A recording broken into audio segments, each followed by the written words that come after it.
Malviya Nagar ward 130 में लगातार बढ़ रही हैं असामाजिक गतिविधियां। अमित भारद्वाज पार्क के पास एक कार के टूटे शीशे। मालवीय नगर सेक्टर 13 स्थित अमित भारद्वाज पार्क के सामने रात को कुछ बदमाश बाहर खड़ी गाड़ी के शीशे तोड़ गए। यह घटना पिछले कुछ समय से लगातार क्षेत्र में बढ़ रही है। साथ ही वार्ड 130 में लूटपाट, छेड़छाड़ व चोरी चकारी की वारदातें होना आम बात हो गई है। पार्षद राजूला सिंह ने बताया कि क्षेत्र में लॉ एंड ऑर्डर की स्थिति बेहद ही खराब होती जा रही है। ऐसे में क्षेत्र में ऐसी घटनाएं बढ़ रही हैं। अगर स्थिति नहीं सुधरती है तो जवाहर सर्किल थाने के बाहर धरना प्रदर्शन किया जाएगा। अंकल क्या हो गया, गाड़ी तोड़ गई आपकी? हाँ, गाड़ी का पीछे का कांच लोग तोड़ के चल जाते हैं। दूसरी घटना हुई है और वैसे कुल मिला के तीसरी घटना इस एरिया में। और ये मेरी गाड़ी का नुकसान हो रहा है बाकायदा। और लोग बाग यहाँ देखते हैं, आते हैं, घूमते हैं। और हमने इसका वो CCTV में भी रिकॉर्ड किया था, उसमें भी अपेयर हो, लेकिन तोड़ के चल जाते हैं। पता नहीं चलता उनका क्या, कौन है वो लोग, क्या है। तो ये बहुत दुख की बात है हमारे। कितने सालों से लगा रहे हो गाड़ी आप? हम तो करीब 4-5 साल से लगा रहे हैं। और कितनी बार घटना हो चुकी है? तीसरी बार हुई है घटना। कंप्लेन कराते हैं आप कहीं पे? हाँ, कंप्लेंट हर बार करते हैं हम। क्या होता है फिर उसको दर्ज कर लेते हैं। यहाँ तक कि CCTV फुटेज भी हम देते हैं। हमारे पास CCTV कैमरा लगा हुआ है, उसकी फुटेज भी पिछली बार हमने उनको दी थी। कोई किसी से दुश्मनी, निजी दुश्मनी कोई धमकाया? दुश्मनी तो नहीं, दुश्मनी पता नहीं, अब ये तो पता नहीं है, लेकिन दुश्मनी तो नहीं है हमारी, किसी से भी नहीं है। क्या काम करते हैं आप? मैं तो रिटायर्ड कमिश्नर हूँ, प्रोविडेंट फंड कमिश्नर रिटायर्ड है। नाम क्या है? PD सांकला।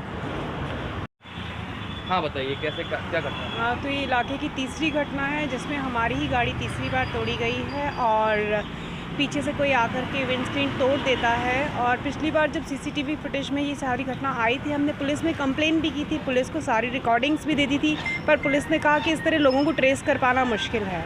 और अगर पुलिस के लिए ही इतना मुश्किल है तो हम लोग कहाँ से ढूंढेंगे उन लोगों को जिन्होंने हमारी गाड़ी वेंडलाइज कर दी। हम मानते हैं लॉ एंड ऑर्डर क्षेत्र में बिगड़ा हुआ है। मैं ये मानती हूँ क्षेत्र में बिगड़ा हुआ है, बिकॉज बाज़ार में घर है, मेन रोड पे घर है, सारी रात आवाजाही रहती है। फिर लोगों की इतनी हिम्मत कैसे हो जाती है कि आकर के वो इस तरह से गाड़ी को वेंडलाइज कर दें। घटना का समय क्या रहता है? फिलहाल के तो अभी CCTV फुटेज की छानबीन चल रही है, तो पता नहीं है, लेकिन हाँ मेरे ख्याल से 12 बजे के अराउंड होना चाहिए। पुलिस में कंप्लेन नहीं करा इस बार? बस अब जा रहे हैं, पुलिस में कंप्लेन ही कराने जा रहे हैं। लेकिन होता क्या है पुलिस में कंप्लेन कराने से, पिछली बार जब सारी कंप्लेन करा दी तभी कुछ नहीं हुआ। उन्होंने कहा कि आप तो ऐसा कीजिए कि शिकायत दर्ज कराइए और इंश्योरेंस क्लेम ले लीजिए। As in law and order से उनका कोई लेना देना ही नहीं है। राजूला जी, आपके क्षेत्र में देखा जा रहा है कि लगातार असामाजिक गतिविधियाँ बढ़ती जा रही है। आज जिस प्रकार से शीशे टूटे हैं माधव मोबाइल के ऊपर बिल्डिंग में, तीसरी बार ये घटना हुई है। पुलिस इस और ध्यान नहीं दे रही है और अन्य घटनाएं भी आपके क्षेत्र में होती रहती हैं इस तरह की। क्या किसको जिम्मेदार मानते हैं, अब क्या कारण है इन घटनाओं के? देखिए, इसके लिए पुलिस की जो गश्त है वो प्रॉपर नहीं हो रही है, वो प्रॉपर एक्शन भी नहीं ले पा रही है।